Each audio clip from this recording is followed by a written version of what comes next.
राधे राधे, जय श्री कृष्णा। सोमा चौहान के ब्लॉग में आप सभी दोस्तों का स्वागत है। तो दोस्तों, आज आहोही अष्टमी के व्रत है, तो मेरी सभी बहनों को आज इस व्रत की बहुत बहुत शुभकामनाएं। और मैं भगवान से ही प्रार्थना करती हूँ कि सभी के बच्चे स्वस्थ रहें और उनकी दीर्घ आयु हो और वो अपने जीवन में अच्छा अच्छा काम करें।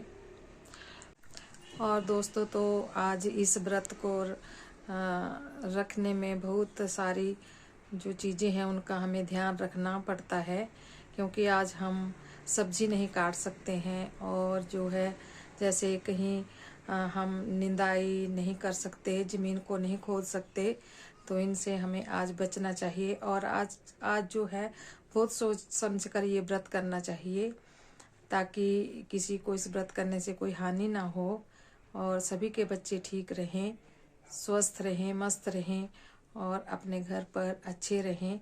और मैं फिर से भगवान से कामना करती हूँ कि सभी के परिवार खुश रहें और सभी के बच्चों को अच्छी सद्बुद्धि दे भगवान, क्योंकि वो जो भी काम करे वो अच्छा काम करे। और दोस्तों, अब हमारी शाम की पूजा शुरू होने वाली है, क्योंकि हम माता रानी की पूजा करेंगे, उसके बाद हम अपने बच्चों की पूजा करेंगे और उसके बाद हम तारों को अर्घ देकर खाना खाएंगे। ये पूजा शाम के टाइम हो रही है, क्योंकि आज हमारे यहाँ लाइट की व्यवस्था नहीं थी।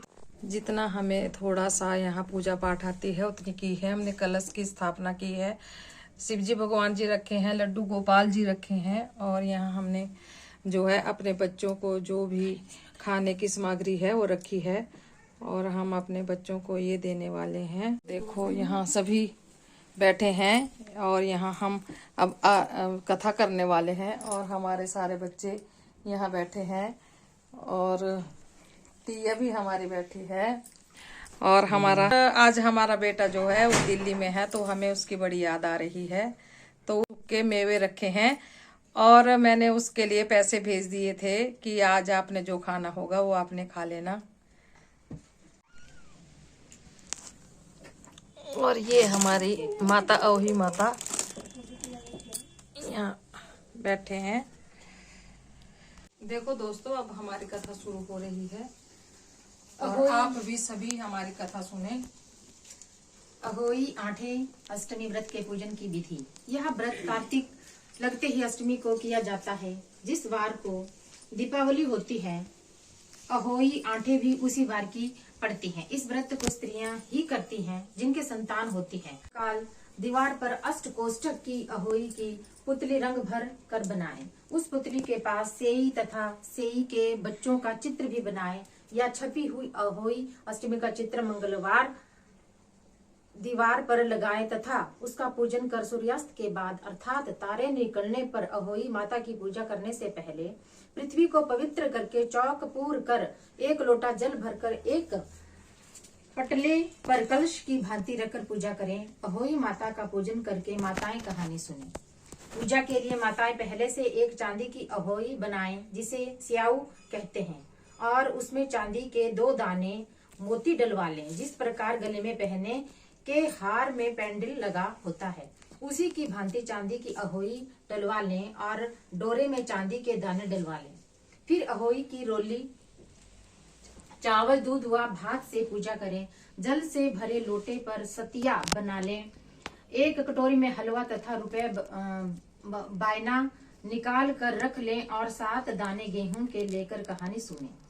कहानी सुनने के बाद अहोई स्याऊ की माला गले में पहन लें। जो बायना निकाल कर रखा था उसे सासू जी के पांव लगकर आदर पूर्वक उन्हें दे देवें। इसके बाद चंद्रमा को और जल के छींटे दें, अहोई में डालती जावें। ऐसा करने से अहोई माता प्रसन्न हो बच्चों की दीर्घायु करके घर में नित्य नए मंगल करती रहती हैं। इस दिन पंडितों को पेठा दान करने से शुभ फल की प्राप्ति होती है। जय माता। तो भाभीियों से बोली कि तुम में से मेरे बदले कोई अपनी कोख बांध लो। सब भाभीियों ने अपनी कोख बंधवाने से इनकार कर दिया। सासू जी नाराज होंगी ऐसा विचार कर ननद के बदले में छोटी भाभी ने अपनी कोख बंधवा ली। इसके बाद जब उसके जो लड़का उठी, क्या देखती है कि एक साहूकार के बेटे की बहू उसके नीचे सफाई आदि कर रही है। गौ माता उससे बोली, क्या मांगती है? तब साहूकार की बहू बोली कि स्याऊ माता तुम्हारी भयाली है और उसने मेरी कोख बांध रखी है, सो मेरी कोख खुलवा दो। गौ माता ने कहा, अच्छा। अब तो गौ माता समुद्र पार भायली के पास उसको लेकर चली। रास्ते में कड़ी धूप थी, सो वे दोनों एक पेड़ के नीचे बैठ गई। थोड़ी देर में एक सांप पंखनी आई तो वहां खून पर देखकर साहूकार की बहू के चोंच मारने लगी। तब साहूकारनी बोली कि मैंने तेरे बच्चे को नहीं मारा, बल्कि सांप तेरे बच्चे को डसने आया था। मैंने तो उससे तेरे बच्चे की रक्षा की है। यह सुनकर गरुड़ पंखनी बोली कि मांग, तू क्या मांगती है? वह बोली, 7 समुद्र पर स्याऊ माता रहती है, हमें तो उसके पास पहुंचा दे। तब गरुड़ पंखनी ने दोनों को अपनी पीठ पर बिठाकर स्याऊ माता के पास पहुंचा दिया। स्याऊ माता उन्हें देखकर बोली कि आ बहन, बहुत दिनों में आई। फिर कहने लगी कि बहन, मेरे सिर में जूं पड़ गई है। तब सुरही के कहने पर साहूकार की बहू ने सलाई से उनकी जुएं निकाल दी। इस पर स्याऊ माता प्रसन्न हो बोली कि तूने मेरे सिर में बहुत सलाई गेरी है, इसलिए तेरे 7 बेटे और बहू होंगी। वह बोली, मेरे तो एक भी बेटा नहीं, 7 बेटे कहाँ से होंगे? स्याऊ माता बोली, वचन दिया। वचन यह सुनते ही जेठानियां दौड़ी।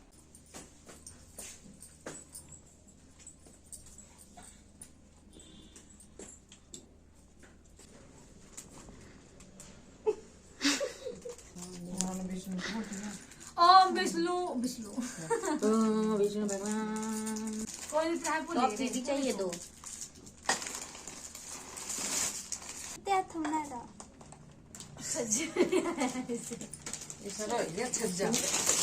बने रहिए। हूं इस गाना पाई लिया कुछ पिचका रख के हाथ चक्की के सूट बोतल सब कुछ दो। एक हाथ कर सब कुछ पकड़ा। मैंने भी ते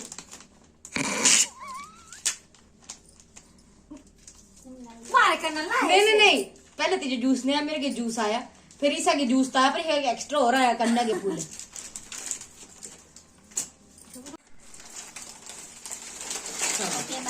टमाटर खाओ।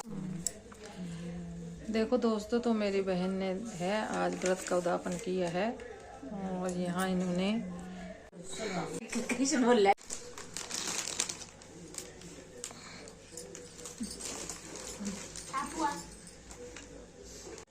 मेरा गुरी ना